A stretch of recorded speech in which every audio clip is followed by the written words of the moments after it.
días, José La Luz. Adelante. Buenos días, Julio Martínez Pozo, mis compañeros y compañeras, a la audiencia del programa. Hoy es un día especial para mí porque el 25 de septiembre Mecano tiene una canción que se llama El 7 de septiembre. Es nuestro aniversario. Mecano, uno de los grupos pop más impresionantes en la historia de la cultura hispana. Para mí el 25 de septiembre es importante porque el 25 de septiembre se conmemora la solemnidad de uno de los acontecimientos más trágicos que ha padecido la República Dominicana, que es el golpe de Estado contra el profesor Juan Bosch, y que nosotros no lo hemos tratado lo suficiente, por lo menos en este programa, porque siempre estamos en Estados Unidos en esta fecha. Y producto de la pandemia, ahora estamos aquí, nos fuimos a cubrir la Asamblea de la ONU, y hoy se cumplen 57 años del golpe de Estado de Bosch. Y entonces yo quiero dedicarle este programa, esta participación mía hoy aquí, a todos los hombres y mujeres jóvenes que tienen que entender las bases de la actividad política si quieren participar en ella. Y tienen que entender por qué somos pobres, por qué estamos aquí, por qué debemos luchar. Y quiero dedicar el comentario de hoy también a la Constitución de abril de 1963, que sigue siendo, escuchen esto, uno de los documentos más progresistas de América Latina, 57 años después. Y ningún partido de los herederos ideológicos políticos de Bosch, que son el PRD, el PLD y el PRM ahora, se ha atrevido a asumir. Ninguno se ha atrevido a asumir el documento producido por nosotros, por los dominicanos, considerado uno de los documentos más desarrollados de América Latina, la Constitución del 63. Y hoy ustedes van a saber aquí por qué, a grandes rasgos, porque no tengo el tiempo para explicar la Constitución completa, pero es uno de los documentos que yo más respeto. Y ustedes verán por qué. Antes tengo que decir la base de todo esto, de dónde viene todo esto. ¿Por qué la República Dominicana es pobre? Ustedes saben que yo he venido diciendo hace mucho que en América, en el continente americano, solamente hay dos países desarrollados: Estados Unidos y Canadá. Los dos están en Norteamérica. Comparten una característica. Los dos países tienen una cultura religiosa cristiana protestante.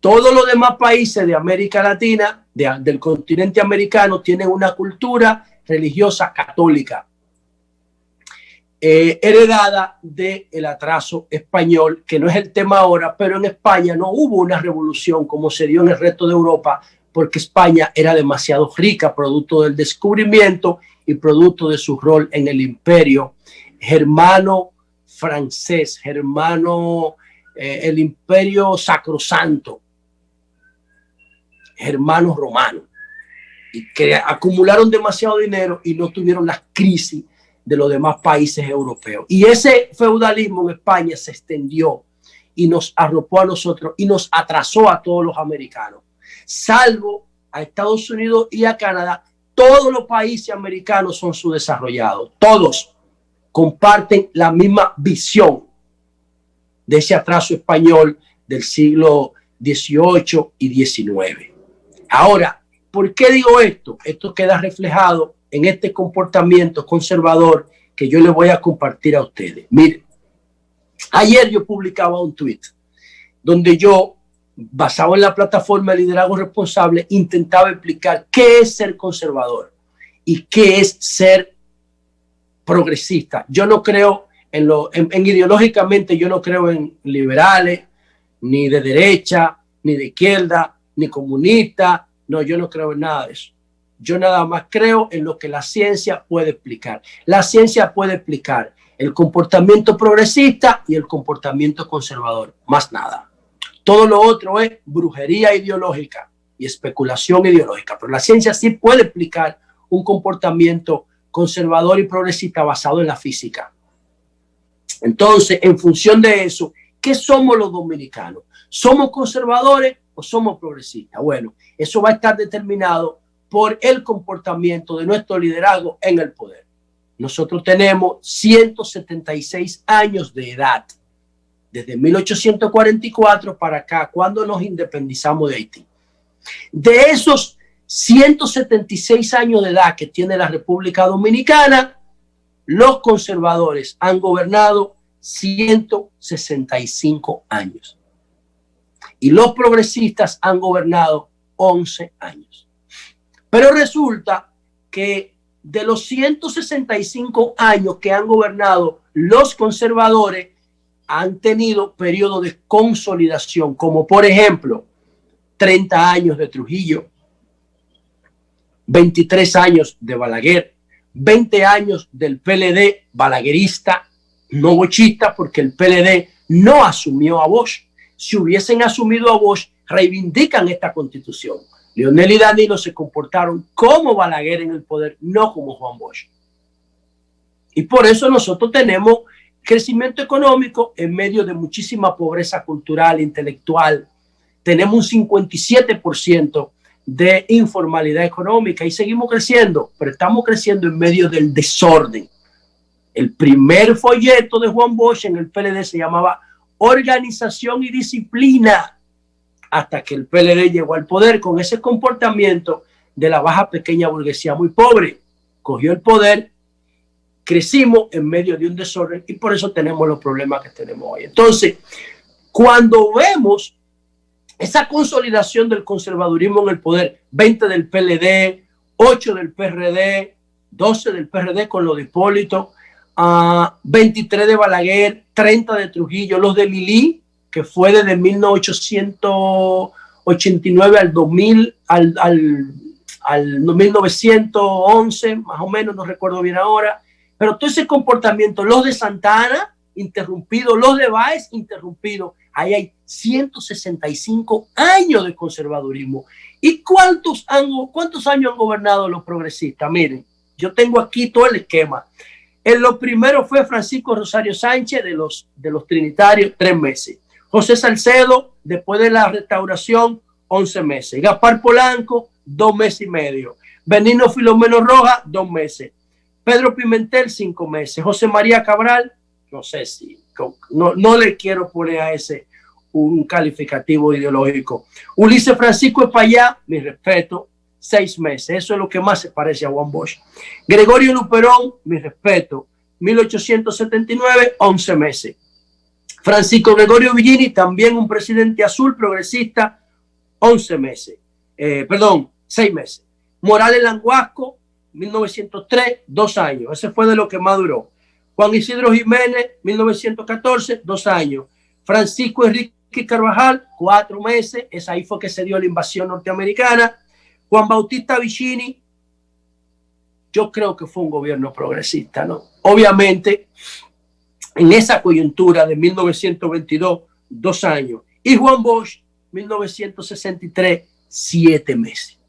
Ustedes ven, cuando ustedes suman todo esto, da 11 años y algunos meses. Entonces, ¿por qué los dominicanos somos conservadores? Porque el pensamiento atrasado nos ha dirigido 165 años, 165 de 176. ¿Y por qué le dedico este comentario a las nuevas generaciones de hombres y mujeres que quieren participar en política o que están empezando ahora? Tenemos que sacudirnos del pensamiento conservador. Si queremos desarrollar nuestro país, tenemos que sacudirnos del pensamiento conservador. ¿Quién hizo el último esfuerzo para sacudirnos a nosotros, para escaparnos, para salir huyendo del conservadurismo? Juan Bosch, 1963. Y ahora les voy a decir por qué. ¿Por qué yo digo que el último esfuerzo por sacudirnos del atraso, del pensamiento conservador, lo hizo Juan Bosch hace 57 años? Vamos a ver algunos artículos, porque por el tiempo no puedo explicarle completamente la Constitución del 63. Después voy a hacer un video en mi canal de YouTube solamente para explicarla, porque este documento debería estar, el PLD debió poner esto en un pedestal, un documento público para que todo el mundo lo viera, repartir millones de esta constitución y reivindicarla. No se atrevieron. ¿Saben por qué no se atrevieron? ¿Quiénes fueron que conspiraron un día como hoy contra Juan Bosch? Se lo voy a mencionar.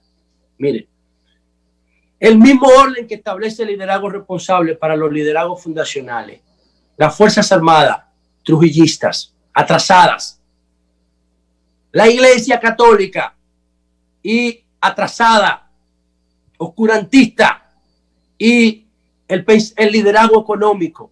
El CONEP se fundó para conspirar contra el gobierno de Juan Bosch. No tenían razón. ¿Por qué? Porque en el artículo 123 de esa constitución maravillosa y progresista y decente que ponía la condición humana por encima de todo, Juan Bosch decía que el presidente no se podía reelegir. De modo que Juan Bosch estaba de paso en el poder. Pero esos tres liderazgos atrasados, Fuerzas Armadas, Iglesia y empresariado, conspiraron contra el proyecto más hermoso que había parido nuestra sociedad y lo tumbaron. Y entonces, ¿qué fue lo que tumbaron? ¿Qué fue lo que dañaron? ¿Qué fue lo que mataron? ¿Qué fue lo que abortaron? Yo se lo voy a explicar brevemente. Vamos a empezar por el artículo 5. Anoten, artículo 5 de la Constitución del 63. Oigan esto. Se declaran delitos contra el pueblo los actos realizados por quienes para su provecho personal sustraigan fondos públicos o prevaliéndose de sus posiciones dentro de los organismos del Estado, sus dependencias o entidades autónomas obtengan ventajas económicas ilícitas. De frente contra la corrupción, en el artículo 5, empezando la Constitución, ya Juan Bosch planteando una posición definitiva frente al tema de la corrupción. Incurrirán en los mismos delitos las personas que desde las mismas posiciones hayan proporcionado ventajas a sus asociados, familiares, allegados, amigos o relacionados. Esa es la posición de la Constitución del 63 frente a la corrupción. Nos vamos al artículo 23 después. Prepárense brevemente. Artículo 23. Se declara contrario al interés colectivo la propiedad o posesión de tierras en cantidad excesiva por parte de personas o entidades privadas. En consecuencia, quedan prohibidos los latifundios de particulares, sea cual fuere la forma en que estos se hayan originado. La ley fijará la extensión máxima de tierra que pueda ser propietario o poseedor un individuo o entidad, atendiendo a razones agrológicas, sociales y económicas. Pongo un asterisco ahí porque esa Constitución garantiza el derecho de propiedad privada. Cuando hablamos de latifundios, son apropiaciones de terreno conseguidas de manera ilícita, porque esa Constitución garantiza el derecho a la propiedad privada. Me voy al artículo 24. Se declara el minifundio como antieconómico y antisocial. ¿Qué es un minifundio? Un conuco.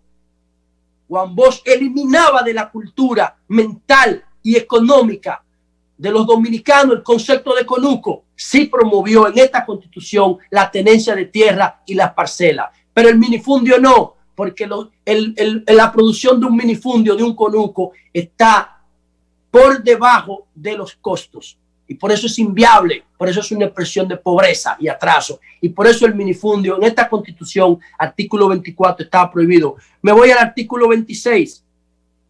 Se declara de alto interés público el establecimiento de cada hogar dominicano en terrenos y mejoras propios. La titulación que Danilo estaba promoviendo ahora, Juan Bosch la promovió en el 1963 para que los dominicanos tuvieran derecho de la tierra que poseían, derecho jurídico, y pudieran ejecutar, hacerlo oponible ante tercero. Artículo 27. El fondo y hogar que sirvan de asiento a la familia serán inalienables e inembargables. La ley determinará la extensión, composición y valor del patrimonio familiar inembargable e inalienable. Artículo 28. Se consagra en favor de cada familia campesina desprovista o insuficientemente provista de tierra el derecho a ser dotada de la misma mediante parcela de extensión proporcionada a las condiciones del terreno y sus necesidades y capacidad de trabajo. Artículo 30. Quedan prohibidos los monopolios en favor de los particulares. Prohibidos los monopolios en la Constitución. Serán perseguidos y sancionados conforme a la ley. Esa fue una de las razones de la conspiración del empresariado atrasado de esa época. la prohibición de los monopolios en favor de particulares. Rápido, me voy al 36. Se declara de interés social la erradicación definitiva del analfabetismo. Pongan atención a esto, señores, para que ustedes vean por qué somos pobres. Oigan esto. Se declara de interés social la erradicación definitiva del analfabetismo en el 1963, hace 56 años. Todavía hoy tenemos un paquete de analfabetos. Y no, oigan, 57 años después, eso fue lo que se mató en el golpe de Estado. Atiendan ahora con relación a la educación. Ay, ay, ay, qué duro esta vaina. Educación, artículo 37. Oigan, esta es la clave. ¿Por qué la iglesia conspiró contra Juan Bosch? Oigan esto. Se garantiza la libertad de enseñanza y se ama la ciencia como fundamento básico para la educación. Mírenlo ahí. ¿Por qué la iglesia enfrenta a Bosch? Por eso y por lo de la familia. Pero esto es clave. Se garantiza la libertad de enseñanza y se ama la ciencia como fundamento básico para la educación. Dice aquí, el Estado tendrá a su cargo la organización, inspección, vigilancia del sistema escolar en orden de procurar el cumplimiento de los fines sociales, de la cultura y de la formación intelectual, moral y cívica y física de los educandos. Oigan ahora, por su trascendencia social, el magisterio queda erigido en función pública. En consecuencia, los poderes públicos se hacen responsables de la elevación del nivel de vida de cada maestro, proporcionándoles los medios necesarios para el perfeccionamiento de sus conocimientos, de la tutela, salvaguarda de su dignidad, llevando los profesores en República Dominicana a los niveles de Finlandia, señores, en el 1963. De manera que los profesores puedan consagrarse al ejercicio de su elevada misión sin presión económica, sin presión moral, sin presión religiosa o sin presión política. ¿Por qué yo estoy diciendo que aquí se mató el sueño del desarrollo dominicano? Cuando se mató esta constitución. Termino ya con el artículo 42, la familia. Mierda, ¿qué digo? Dice aquí, el artículo 43, voy a volver el 42. Oigan por qué también la iglesia persiguió a Bosch. Artículo 43, los hijos sin distinción disfrutarán las mismas oportunidades de desarrollo social, espiritual y físico, no importa que fueran naturales o legítimos. Y atención a las mujeres dominicanas. A la mujer dominicana, artículo 47. La mujer casada disfrutará de plena capacidad y libertad civil. La mujer podía depender de su bienes a partir de 1963, señores. Eso lo vinieron a eliminar ahora hace como 10 o 15 años. En el 1963 ya Juan Bosch homologaba los derechos de la mujer con el hombre, cuando la mujer no podía ni firmar. No tenía derecho ni siquiera a firmar. Oigan esto. Para los actos de disposición de los bienes inmuebles de la comunidad matrimonial se requerirá el consentimiento de ambos cónyuges. Sea cual fuere su naturaleza, régimen legal o condiciones, el matrimonio se disuelve por el acuerdo de ambos cónyuges o por demanda de uno cualquiera. Solamente se necesitaba la firma de los dos cuando había comunidad de bienes. La mujer podía disponer de sus bienes cuando el régimen matrimonial no fuera común. Y por último, 49, hijo legítimo. Se prohíbe a los oficiales o funcionarios públicos pedir certificaciones correspondientes al estado civil de la persona donde se haga constar la condición de hijo nacido dentro o fuera del matrimonio. En general, toda calificación relativa a la naturaleza y carácter de la afiliación, salvo las excepciones que establezca la ley. La mayoría de los dominicanos, 57% es informal, de modo que también los hijos eran informales. Juan Bosch lo homologó igual que los derechos de la mujer. Y termino con el 123. Por ahora, el 123 establecía que el presidente que estuviera en ejercicio a partir de la puesta en vigencia de esa constitución no podía reelegirse para el próximo periodo, voluntariamente, sin que nadie lo presionara. El mismo Bosch diciendo no voy más, solamente quiero organizar el Estado Dominicano y dejarlo listo para el desarrollo. Por eso yo digo que no había necesidad de tumbarlo, de conspirar contra él, porque era un periodo transitorio de organización social, política y económica. Por eso quería dedicarle a toda la sociedad y a mi partido. Si no van a cumplir el bochismo, saquen el bochismo de los estatutos, pero si se va a mantener ahí, respétenlo. Si no se vuelve al bochismo en el PLD, no tiene sentido seguir participando y militando en esa organización política. Cambio y fuera.